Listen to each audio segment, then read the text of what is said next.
Hello students, आप सभी का हमारे YouTube चैनल पर एक बार फिर स्वागत है। आज की क्लास में हम लोग कुछ न्यूमेरिकल का अध्ययन करेंगे जो यूनिट फर्स्ट से रिलेटेड हैं और टॉपिक है मूलानुपाती सूत्र व अड़सूत्र पर आधारित गणनाएं। तो मूलानुपाती सूत्र व अड़सूत्र पर आधारित गणनाएं कुछ हाई स्कूल स्तर पर भी की होंगी, यहाँ भी समझ लीजिए। पहला अंकित है 5.325 ग्राम कार्बनिक यौगिक का अध्ययन करने पर कार्बनिक यौगिक का अध्ययन करने पर पाया गया कि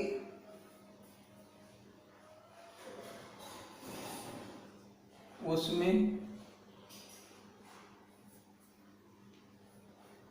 3.758 ग्राम कार्बन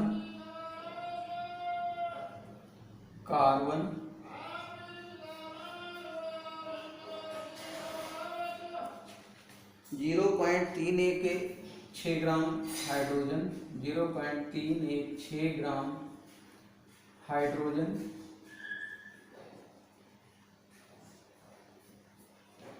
तथा 1.251 ग्राम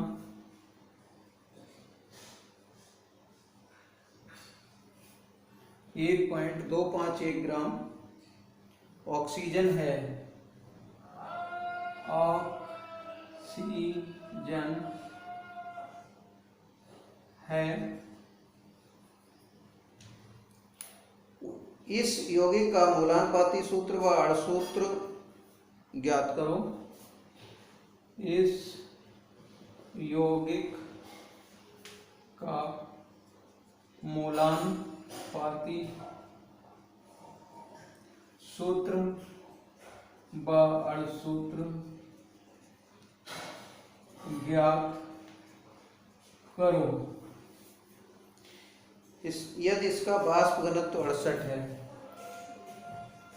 यदि इसका वाष्प घनत्व 68 है तो इससे पहले प्रतिशत संगठन बता ही चुके हैं। सबसे पहले हम प्रतिशत संगठन निकाल लें और प्रतिशत संगठन निकालने के बाद जो है एक टेबल बनेगी, उसके हिसाब से मूलानुपाती सूत्र निकल जाएगा, फिर अड़सूत्र निकल जाएगा। तो सबसे पहले यौगिक दिया है कार्बनिक यौगिक की ग्राम में मात्रा बराबर 5.325 ग्राम।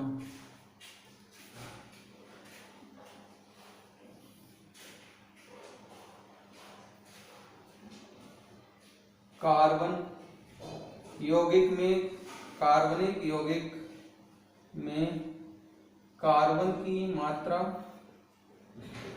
बराबर दी हुई है 3.758 ग्राम। अतः यौगिक में कार्बन की प्रतिशत मात्रा बराबर हो जाएगी 3.758 बटे 5.325, यानी कार्बन की मात्रा ऊपर रहेगी, यौगिक की मात्रा नीचे रहेगी, गुणा में 100 आ जाएगा। इन्हें हल करने पर मात्रा आ जाएगी 70.57%। 70.57%। गुणा भाग कर सकते हैं। इसके बाद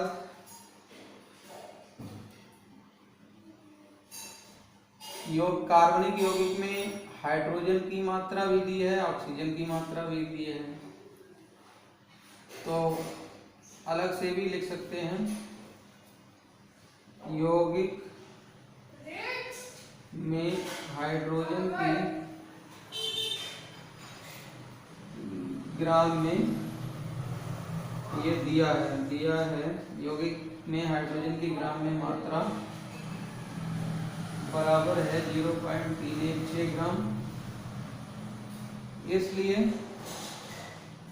यौगिक में हाइड्रोजन की प्रतिशत मात्रा बराबर हो जाएगी 0.316 बटे 5.325 ऊपर गुणा 100। हाइड्रोजन की ग्राम में मात्रा ऊपर रहेगी और जो यौगिक की मात्रा है ग्राम में वो नीचे रहेगी, गुणा में 100 हो जाएगा। गुणा भाग करने पर हाइड्रोजन की मात्रा आ जाएगी 5.93%। इसी तरह से हम ऑक्सीजन की प्रतिशत मात्रा पहले निकाल लें।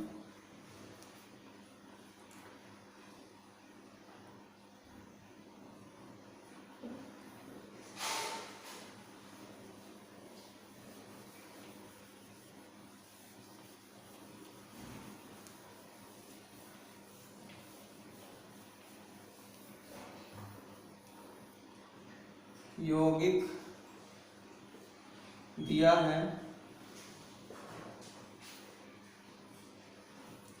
यौगिक में ऑक्सीजन की मात्रा बराबर कितनी है 1.251 ग्राम।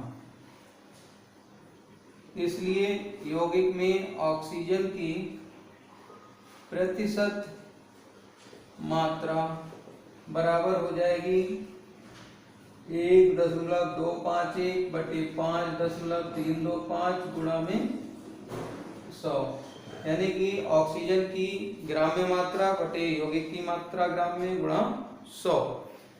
तो ये गुणा भाग करने पर आ जाएगा 23.50%। अब प्रतिशत मात्रा सभी की आ गई। अब हमें मूलानुपाती सूत्र पर पहुंचना है। तो मूलानुपाती सूत्र निकालने के लिए एक टेबल बनाते हैं इस टाइप से, और टेबल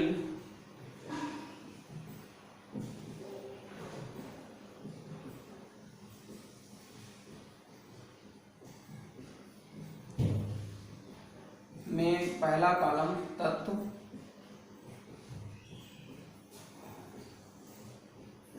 प्रतिशत मात्रा,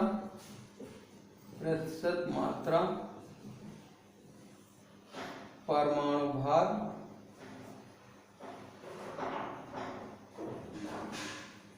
आपेक्षिक अनुपात,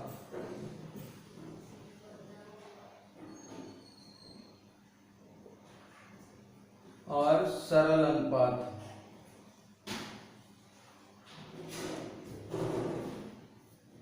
तो देखिए तत्व कार्बन, हाइड्रोजन और ऑक्सीजन है। प्रतिशत मात्रा कार्बन की आई है 70.57। हाइड्रोजन की आई है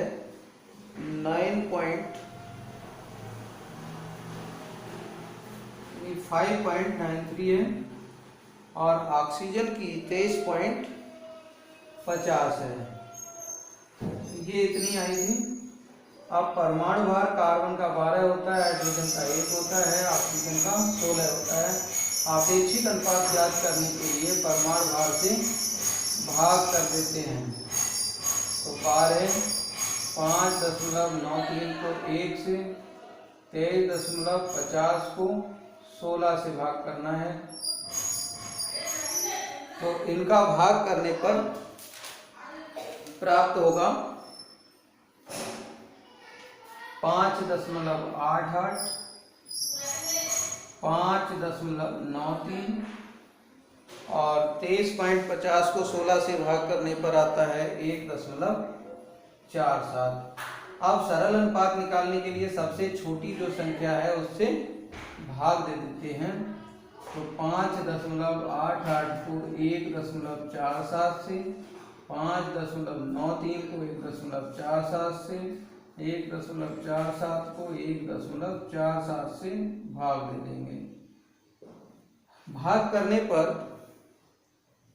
ये लगभग 4 आ जाएगा, ये भी 4 आ जाएगा और ये जो है 1 आ जाएगा। अतः यौगिक का मूलानुपाती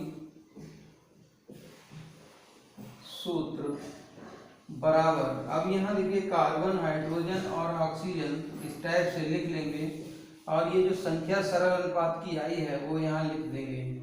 तो C4H4O ये मूलानुपाती सूत्र हो जाएगा। इसके बाद में अणुसूत्र निकालने के लिए क्या करते हैं, देखिए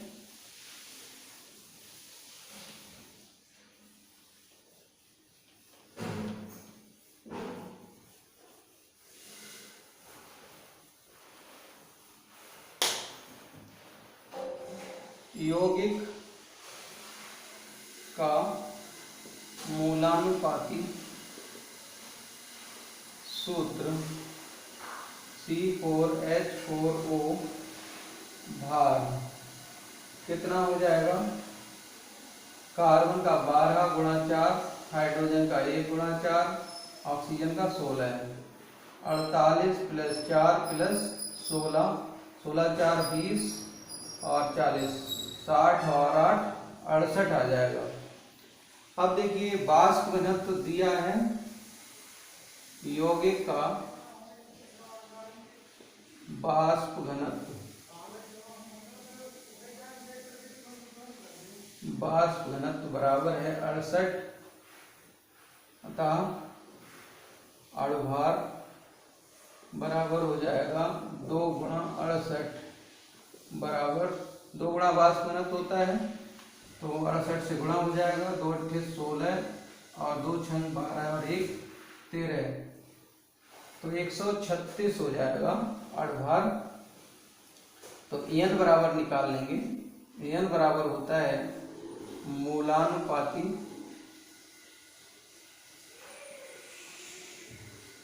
सूत्र भार बटे अणु भार। मूलानुपाती सूत्र भार, मूलानुपाती सूत्र भार नीचे और अणुभार ऊपर, तो यहाँ अणुभार आ जाएगा और यहाँ मूलानुपाती सूत्र भार आ जाएगा। तो अणुभार 68 है, मूलानुपाती सूत्र भार 136, अणुभार 136 है, मूलानुपाती सूत्र भार 68 है।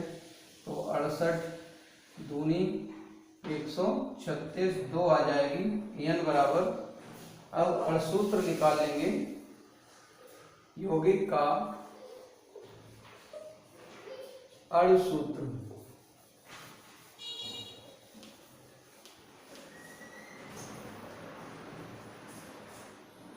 अणुसूत्र बराबर होता है मूलानुपाती सूत्र का होल n, और n तो पता ही है, मूलानुपाती सूत्र है C4H4O, इसका होल n, तो n कितना हो जाएगा, n का मान 2 है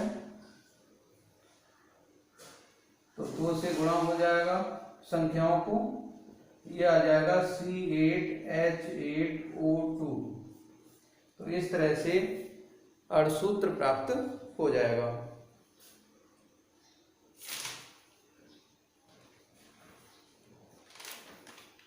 इसके बाद दूसरा अंक एक नोट करेंगे,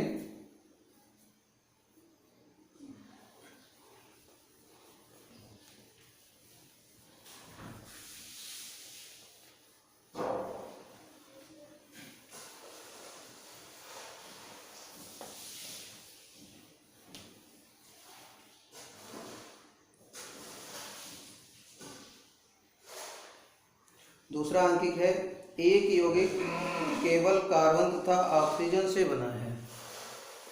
एक यौगिक केवल कार्बन तथा ऑक्सीजन से बना है। विश्लेषण करने पर यह पाया गया, विश्लेषण करने पर यह पाया गया कि दोनों तत्वों की प्रतिशत मात्रा 50% है। दोनों तत्वों की प्रतिशत मात्रा 50% है। यौगिक का अणुभार 290 है। यौगिक का अणुभार 290 है। यौगिक का अणुसूत्र ज्ञात कीजिए। यौगिक का अणुसूत्र ज्ञात कीजिए।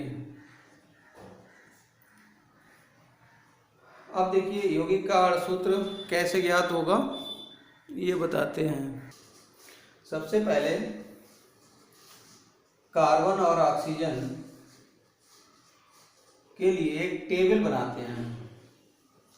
ये टेबल बन गई पिछली बार की तरह।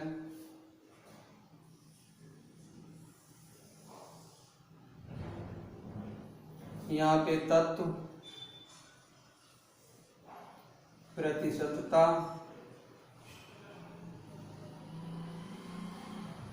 परमाणु भार, आपेक्षिक अनुपात और सरल अनुपात।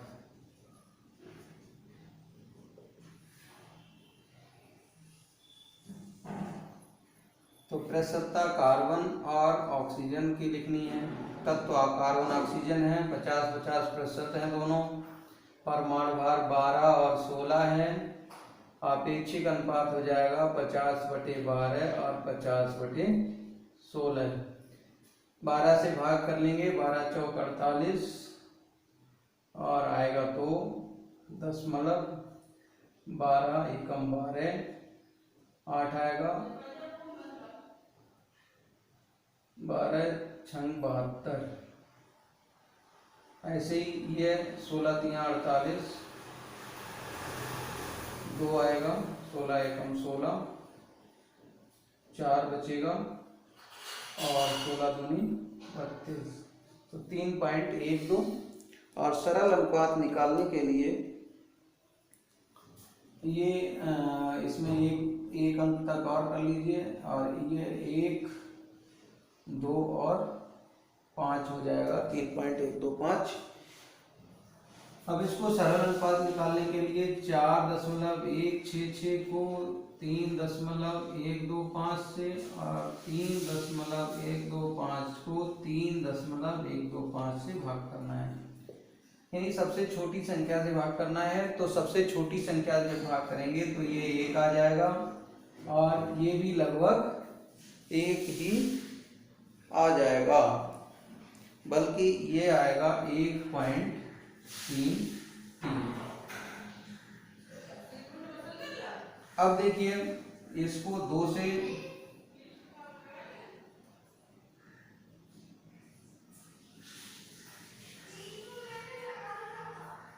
ये अपेक्षिक अनुपात हो गया, ये सरल अनुपात हो गया, ये इसमें और सरल अनुपात बना लीजिए।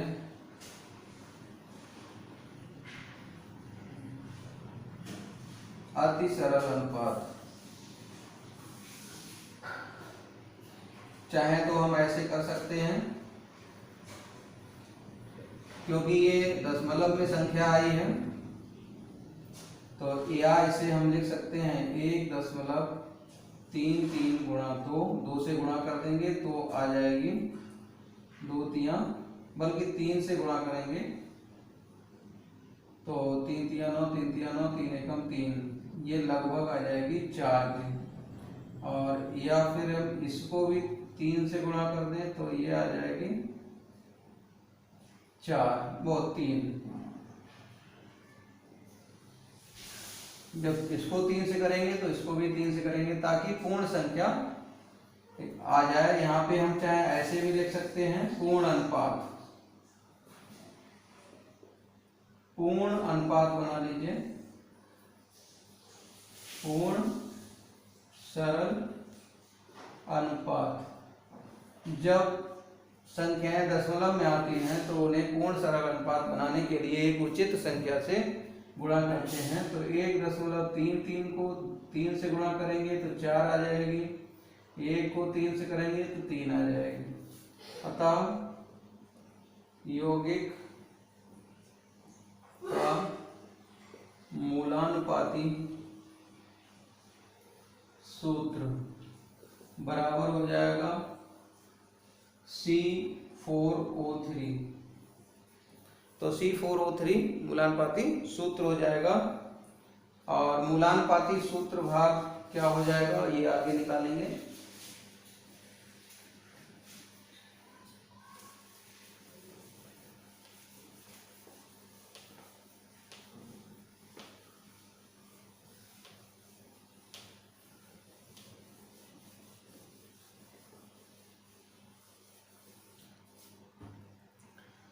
यौगिक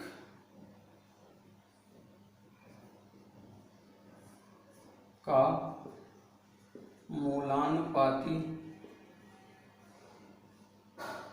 सूत्र यह आया था C4O3। भार बराबर क्या आ जाएगा 12 गुणा 4 प्लस 16 गुणा 3, 48 और 48।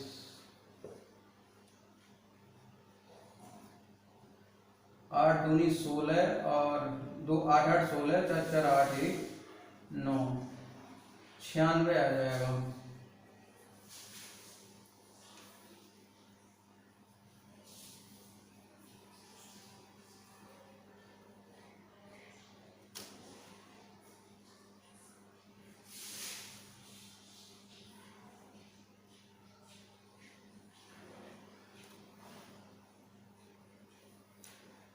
यहाँ पे 96 आ गया। और अड़भार ये 98 दिया है, 90 नहीं है, 298 है। तो अब देखिए यौगिक का मूलानुपाती सूत्र आ गया बाहर और दिया है यौगिक का अणुभार बराबर 298। अतः n बराबर हो जाएगा अणुभार बटे मूलानुपाती सूत्रभार, मूलानुपाती सूत्रभार। तो अणुभार देखिए 298 है, मूलानुपाती सूत्रभार 96 है।